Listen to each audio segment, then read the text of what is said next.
Hey friends, Jill here, and today we are talking about how to save money to travel more.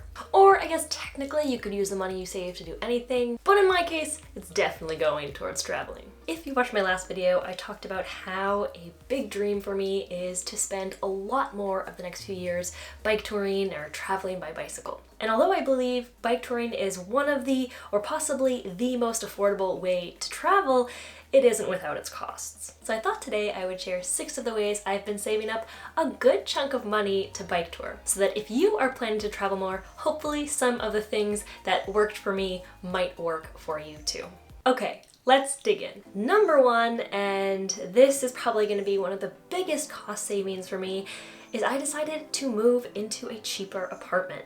In my last video, I talked about making the decision to leave my current apartment. It was a really difficult decision. I lived in a little studio apartment that was all my own and I really loved it, but living in the city on your own is super expensive. So when a couple rooms opened up in my friend's place and she invited me to rent one of them, I jumped at the opportunity. It's gonna allow me to save up a good chunk of change every month. And as an added bonus, I am loving my 2 wonderful roommates and all the activities and joys that come with living with great people. Although it was a difficult decision to make, my thinking was rent is a big cost. And if I'm planning to travel more, it makes sense that 1, I pay less for rent, but also that it be a place that is easier for me to sublet or get rid of or do whatever I need to do when I want to travel. And spending a lot of money on renting my own place and also dealing with the hassle of having this big cost that I have to worry about when I'm away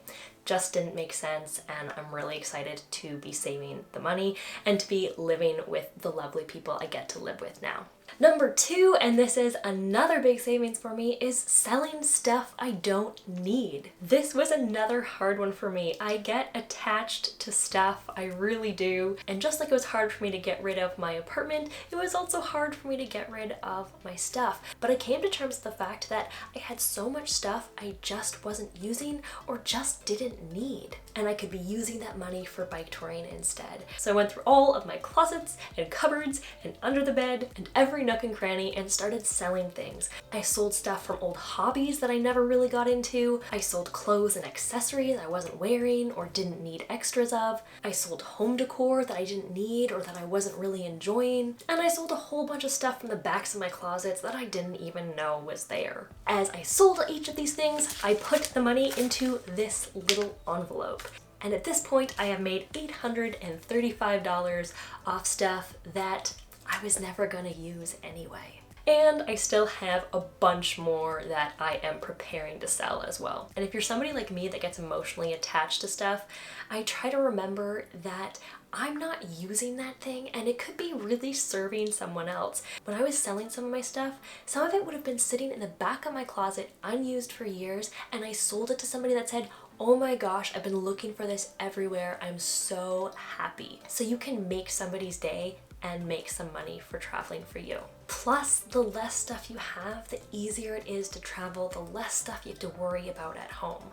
So it's wins all around. The 3rd way I have been saving money is cooking most meals myself. Food is a big expense regardless, and it can become an immense expense when we are regularly going out to eat or ordering in. So although it sometimes has its challenges and sometimes I'm feeling really tired and I don't want to cook, I really try to cook as much as I can. And if you're newer to my channel, you might not know, but I'm also a registered holistic nutritionist, so I'm just going to take a moment here to give you a few tips that might be helpful if you would like to save some money cooking for yourself more. The first thing, and this is the most important, is planning ahead, looking at the week ahead, what you think you might want to eat, and making sure you buy those ingredients ahead of time. Keeping your pantry and fridge stocked with ingredients that don't spoil, that you can use regularly, is really helpful as well. I just want to give a little shout out to a resource I have found so helpful, and that is a website and YouTube channel that a couple of my friends actually started,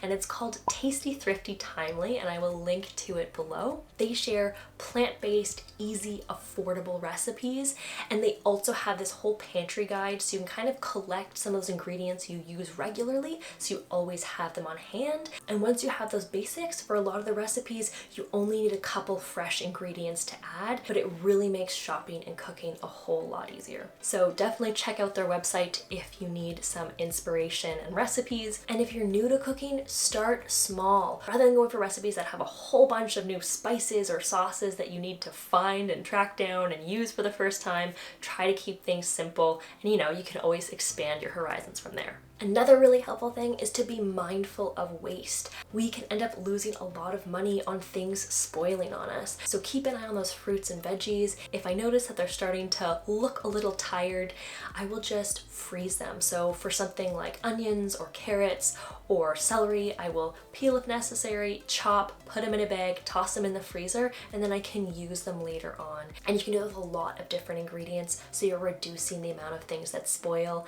And then keep an eye on things like your cans and your jars. Try to rotate them to the front so that you're using them first. And lastly, don't be afraid to have backup meals. Yes, it's really nice to cook for yourself, but think about some of those things that are really easy. You can find some really healthful canned or boxed soups or other ready-made meals with nourishing ingredients, or know what some of your go-tos are.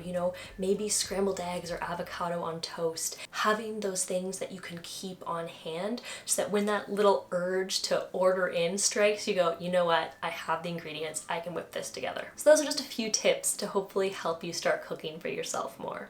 Number 4 was I started analyzing and reducing my monthly expenses. Basically, every month I take a look at what I am making versus what I am spending. I see what I am spending it on and if there are any opportunities for me to reduce that. And I often look at groups of things. So for instance, food, clothing, activities, and seeing where I'm spending the most and where there might be opportunities to save. As an example, I was spending about $13 a month on a streaming service that I wasn't really watching that much, and even when I did watch it, I wasn't really enjoying it. It's kind of just consuming my days, so I decided to get rid of it. And it's been about a year since I canceled it, so I've probably saved about $150, and I'm probably better off without it. On the other side of things though, I did have a music streaming service that I really liked. I really like listening to all different kinds of music whenever I feel like it.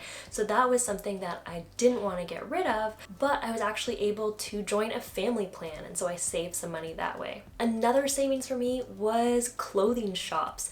I'm not a big shopper by any means, but over the last couple of years, every once in a while, I would indulge in some retail therapy and buy a couple of things. But ultimately, they were things I really didn't need. A sweater here, a necklace there, and they brought me a little joy in the short term, but ultimately they were things I didn't really need, so I decided to just cut them out entirely. And I haven't felt myself lacking at all. If I did, I always know there are plenty of trading groups or buy nothing groups, or I could buy something for really cheap secondhand. There's always a ton of options. So I think tracking down those little things where we don't really need to be spending the money and trimming them out of our lives is a great step. Number 5 is socializing in affordable ways. And I know depending on where we are and what's going on right now, it can kind of depend how we're able to socialize, but I definitely find it helpful to find those ways that I can socialize in a more affordable manner. So rather than going out for dinner, I invite a friend over and I make them dinner, or we go over to their place and have some tea,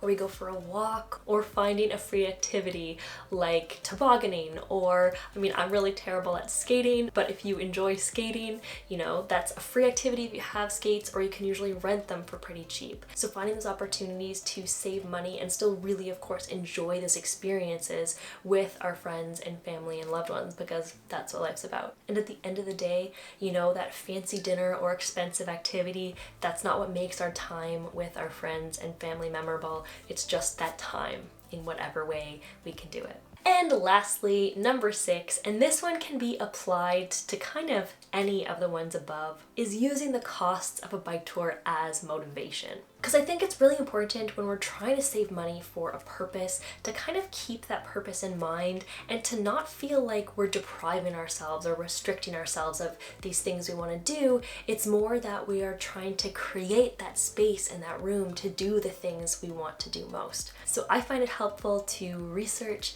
the place or places that I want to bike tour and look at what different things cost. You know, how much is it for a hostel? How much is it for a hotel? How much are flights to get there? How much is food? And then I use those tangible numbers to motivate me in the moment where I might spend my money elsewhere. For instance, if I see a sweater that I really want and it's $30, I go, okay, you can get this sweater, but $30 will also get you a hostel for a night at that place you really want to go to. And I make sure that I'm never approaching it with judgment. It's always coming from a place of kindness and compassion and just saying, hey, do you really want that sweater? Or do you think you might prefer saving that money for a hostel for when, you know, you've had enough wet nights camping and you just want to have a dry night in? Would that feel like a nicer experience? And the vast majority of the time my brain goes, you know what, I think I want to save that money. Same thing happened the other night. I had a food delivery app open.